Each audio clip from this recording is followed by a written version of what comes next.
மாநில தலைவர், பாஜக மாநில தலைவர், நாங்கள் இப்பொழுது வேலை கையில் எடுத்து உள்ளோம். எப்பா ராசா, நாங்கள் இப்பொழுது வேலை கையில் எடுத்துள்ளோம், 2026 தமிழ்நாட்டை கையில் எடுப்போம். யா நீ அந்த வேலை கையில் எடு, இல்ல அந்த முருகனுக்கு காவடி கூட எடு. தமிழ்நாட்டுல தண்ணி இருக்குல்ல, அதெல்லாம் ஆவியாய் மேல கூட போயிரும். தமிழ்நாட்டுல இருக்க மண் ஒருபோதும் காவி ஆகாது அப்படின்னு பேசினாலும் அந்த ஆளுக்கு அதுவும் புரியாது. அண்ணன் அண்ணாமலை அவர்கள், அவர் எப்படின்னா, நம்ம முதலமைச்சர் எப்படின்னா, பள்ளி கல்லூரிகளில் சாதி பேத இனம் எதுவுமே இல்லாம இருக்கணும்னு பேசிட்டு இருக்கும்போது அவர் புதுசா வந்து நம்முடைய குழந்தைகள் உத்ராட்ச கொட்டை அணிந்து நெத்தியில் பட்டை அணிந்து அவன் பள்ளிக்கூடம் போறான், மடத்துக்கு பாட்டு பாட போகல, கோவிந்தா ஹரே கோவிந்தான் பாட்டு பாட போகல, அவன் பள்ளிக்கூடம் போறான். பள்ளிக்கூடத்துக்கு எப்படி போகணுமோ அத மாதிரிதான் அங்க போயாகணும், இஷ்டத்துக்கு போக முடியாது. நம்ம தாவேக்கால ஒரு பெண் அணில் குஞ்சு ஒண்ணு பேசும், தமிழ்நாட்டில் பெண்களுக்கு பாதுகாப்பே இல்லை, தமிழ்நாட்டில் பெண்கள் எல்லாம் பாதுகாப்பு இல்லாமல் இருக்கிறார்கள், எனது அண்ணன் வந்தால் அதனை சரி செய்து விடுவார் அப்படிம்பாங்க. இம்மா இது வேலாயுதம் படம் கிடையாது, எல்லா இடத்துலயும் வேலாயுதம் வேலாயுதம் வேலாயுதம் எழுதி வச்சா அவங்க அண்ணன் வரதுக்கு. இது திராவிட மாடல் ஆட்சி நடக்கும் தமிழ்நாடு அரசு.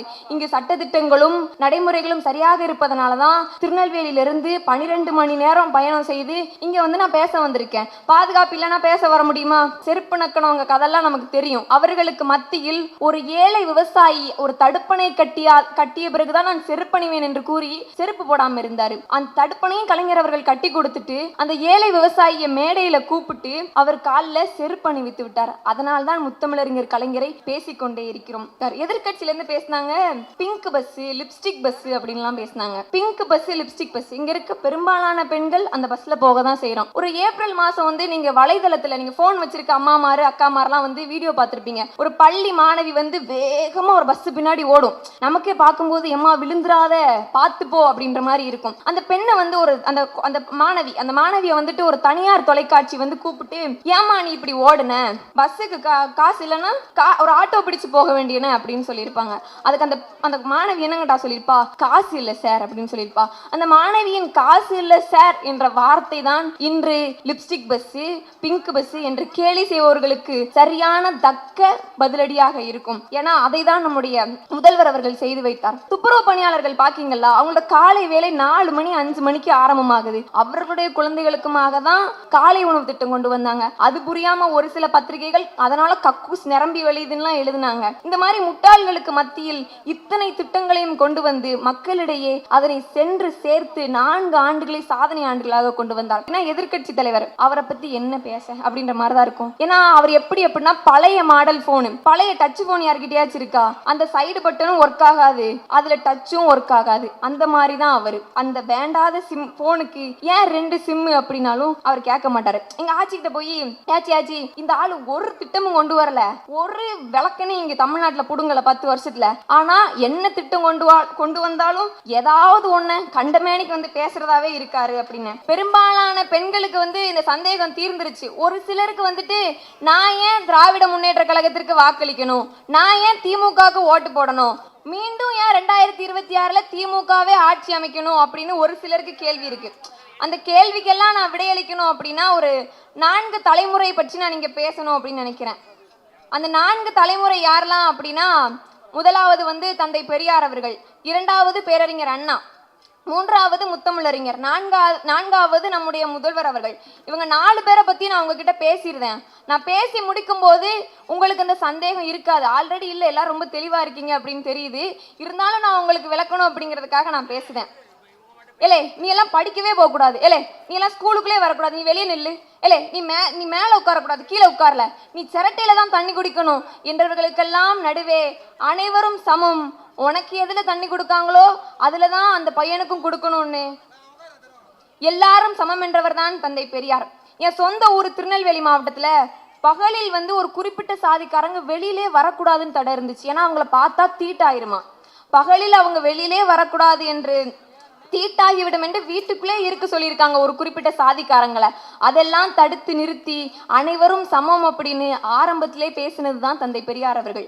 முகத்துல பிறந்தோன் உயர்ந்தோன், காலில் பிறந்தோன் தாழ்ந்தோன் என்று வாய்க்கு வந்தபடி அறிவுக்கு ஒப்பாத கற்பனை கதைகள் சொல்லி சாதிக்கெல்லாம் சப்பை கட்டியவர்களுக்கு சம்பட்டி அடி கொடுத்து மனிதர்கள் யாவரும் சமம், உயர்ந்தவன் தாழ்ந்தவன் மனுஷன்ல இல்லைன்னு பேசினாரு தந்தை பெரியார் அவர்கள். ஒரு கண் தெரியாதவர் வந்து எதுக்க வந்துட்டு இருக்காரு, அவர் கையில ஒரு லைட் இருக்கு, அவர் கையில அந்த லைட்டை பார்த்துட்டு இவனுக்கு தான் கண்ணே தெரியாதுல்ல, அப்புறம் எதுக்கு லைட்டுன்னு 2 பேரும் கிண்டல் பண்ணியிருக்காங்க. கிண்டல் பண்ணதும் இல்லாம அந்த ஆள்கிட்டே போயிட்டு, யோ உனக்கு தான் கண்ணு தெரியாதுல்ல, அப்புறம் எதுக்கு அந்த லைட்டு அப்படின்னு கேட்டிருக்காங்க. அதுக்கு அந்த கண் தெரியாதவர் என்ன பதில் சொன்னார் தெரியுமா?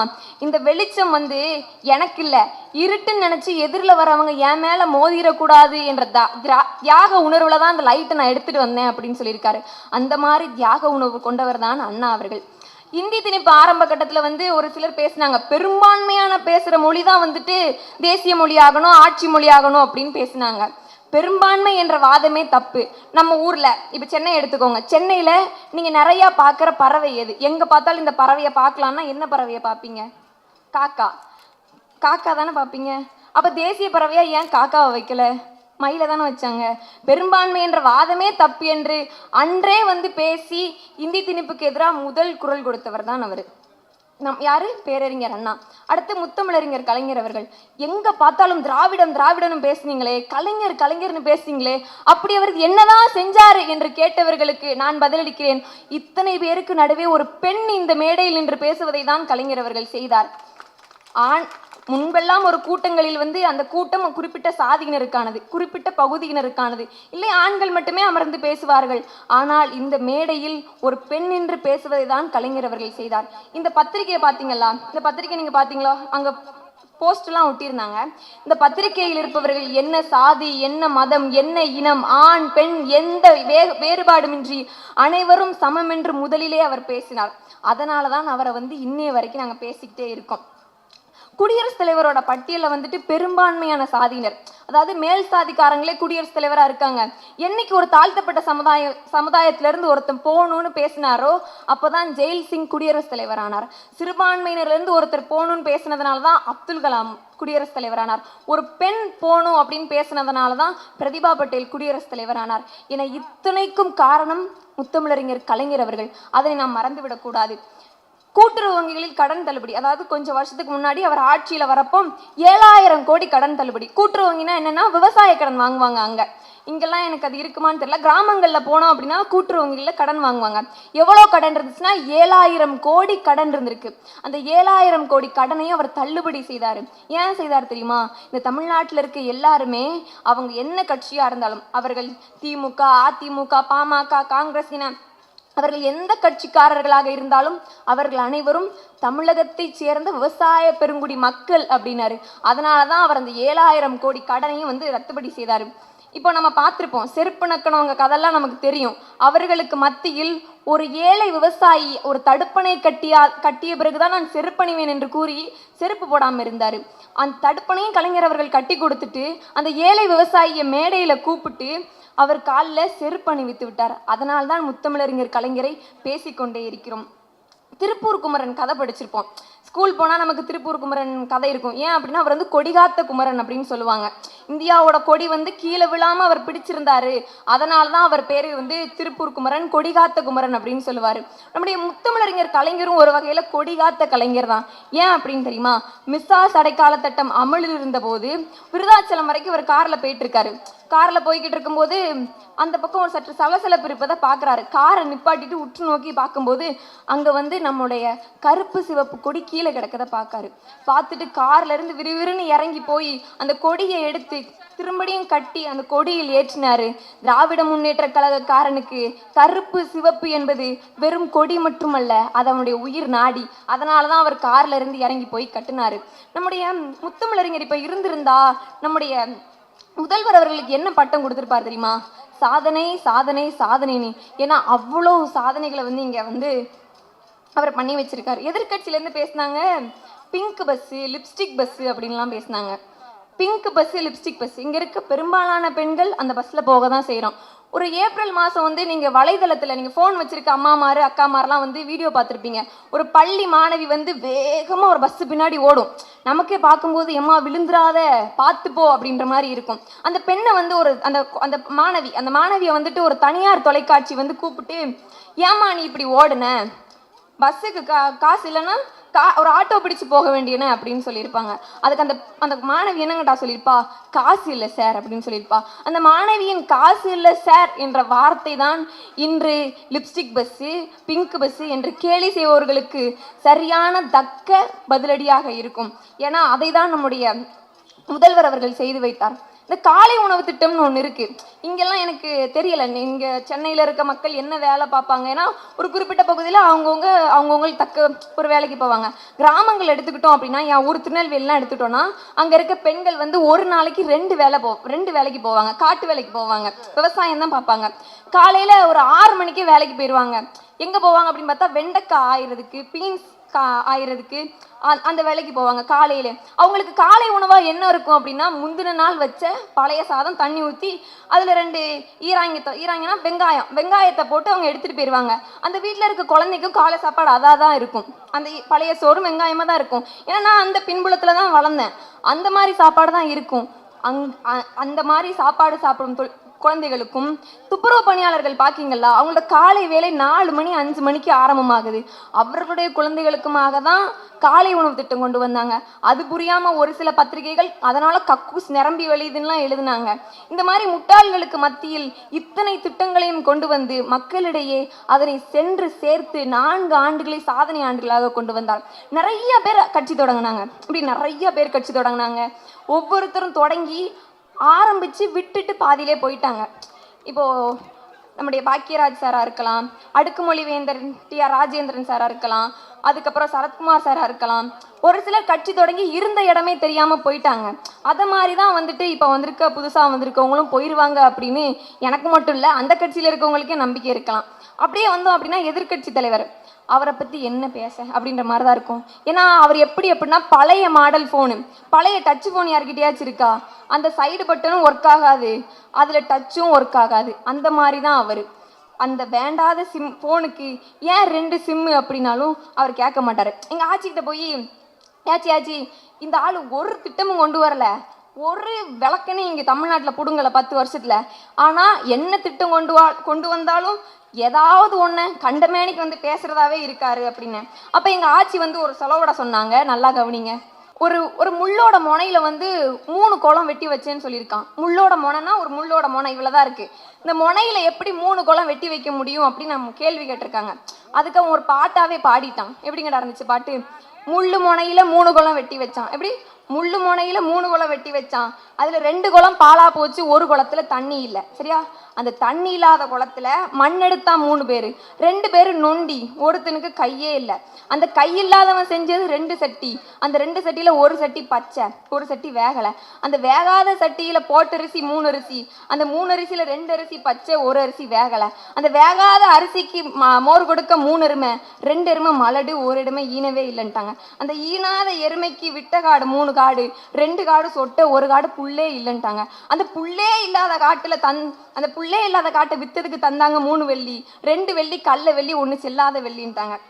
அந்த செல்லாத பணத்தை நோட் பண்ணா 3 பைய, 2 பையலுக்கு கண் இல்லை, ஒரு பையன் குருடுன்ட்டான். அந்த கண் இல்லாதவன் வித்த ஊர் 3 ஊர், அதுல 2 ஊர்ல ஊரே இல்லை, ஒரு ஊர்ல குடியிருக்கா இல்லை. இதாக புரிஞ்சுச்சா?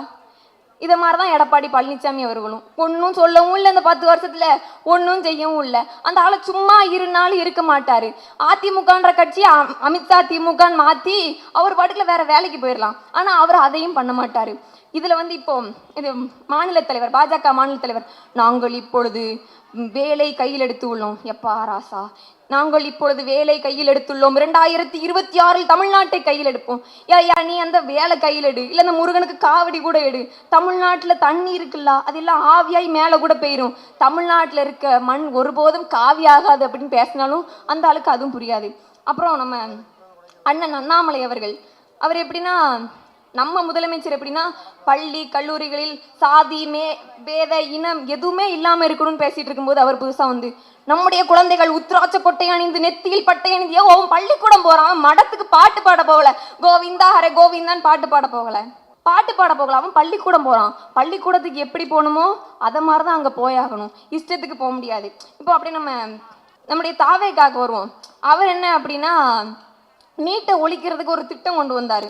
இந்தியாவில் இருக்க யாராலையுமே அப்படி ஒரு திட்டத்தை கொண்டு வர முடியல. அது என்ன திட்டம் அப்படின்னா, நீட்டை எழுதலைன்னா அந்த பரீட்சை இல்லாமல் போயிடும்ல அப்படின்னாரு. நீட்டை எழுதலைன்னா அந்த பரீட்சை இல்லாமல் போயிடும் அப்படின்னாரு.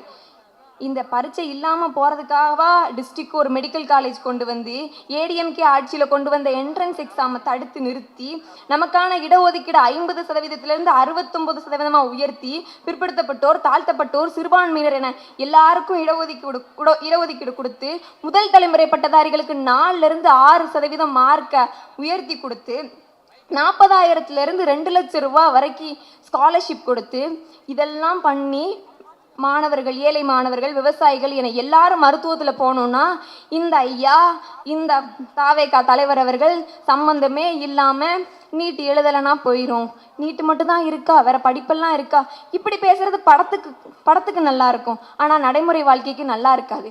நம்ம தாவேக்கால ஒரு பெண் அணில் குஞ்சு ஒன்று பேசும். தமிழ்நாட்டில் பெண்களுக்கு பாதுகாப்பே இல்லை, தமிழ்நாட்டில் பெண்கள் எல்லாம் பாதுகாப்பு இல்லாமல் இருக்கிறார்கள், எனது அண்ணன் வந்தால் அதனை சரி செய்து விடுவார் அப்படிம்பாங்க. இம்மா, இது வேலாயுதம் படம் கிடையாது. எல்லா இடத்துலையும் வேலாயுதம் வேலாயுதம் வேலாயுதம் எழுதி வச்சா அவங்க அண்ணன் வரதுக்கு. இது திராவிட மாடல் ஆட்சி நடக்கும் தமிழ்நாடு அரசு. இங்கு சட்டத்திட்டங்களும் நடைமுறைகளும் சரியாக இருப்பதனால தான் திருநெல்வேலியிலிருந்து 12 மணி நேரம் பயணம் செய்து இங்கே வந்து நான் பேச வந்திருக்கேன். பாதுகாப்பு இல்லைன்னா பேச வர முடியுமா? பாதுகாப்பு இல்லைன்னா வர முடியுமா? நீங்களே சொல்லுங்கக்கா, பாதுகாப்பு இல்லைன்னா வர முடியுமா? தயவு செய்து திரையில் பார்ப்பவர்கள் எல்லாம் தரையில் நன்றாக இருப்பார்கள் என்று நினைத்து விடாதீர்கள். 2026 திராவிட முன்னேற்ற கழகம் மீண்டும் ஆட்சி அமைக்கும். சும்மா ஏனோ தானோன்னு பேசிட்டு இருக்க எல்லாருக்கும் அது தக்க பதிலடியாக இருக்கும் என்று கூறி வாய்ப்பளித்தமைக்கு நன்றி பாராட்டி விடைபெறுகிறேன். நன்றி, வணக்கம்.